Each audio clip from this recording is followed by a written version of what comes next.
Hello guys, আজকে আমি আর আমার মা আলু বিরিয়ানির রেসিপি বানাচ্ছি, সেটাই আপনাদের সাথে শেয়ার করলাম। ওই জন্য প্রথমে কড়াই চাপিয়ে দিলাম, কড়াইতে তেল গরম হতে দিয়ে আলুগুলো দিয়ে দিলাম। তারপর আলুগুলো লাল লাল করে ভেজে তুলে নেব।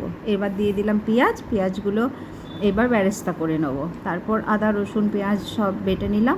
এরপর কড়াইয়ে তেল বসে গোটা গরম মশলা দিয়ে দিলাম, পেঁয়াজ কুচনো দিয়ে দিলাম, আর কিছু গুঁড়ো মশলা যেমন জিরে গুঁড়ো, ধনে গুঁড়ো, হলুদ গুঁড়ো, লঙ্কার গুঁড়ো আর বাটা মশলা দিয়ে কষিয়ে নিলাম।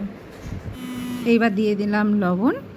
এবার একটা হাঁড়ি বসিয়ে তার মধ্যে দিয়ে দিলাম লবণ, একটু সাদা তেল।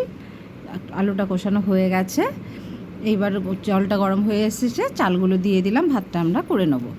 ভাতটা হয়ে গেছে, এবার আলু দিয়ে বেরেস্তা দিয়ে আমরা ভাতটা সাজিয়ে নেব। এরপর অ্যাড করলাম ঘি, কেওড়া ওয়াটার, মিঠা আতর আর শাহি বিরিয়ানি মশলা। তারপর আমাদের আলু বিরিয়ানি রেডি। যদি ভিডিওটা ভালো লেগে থাকে তাহলে like, comment and subscribe. Thank you.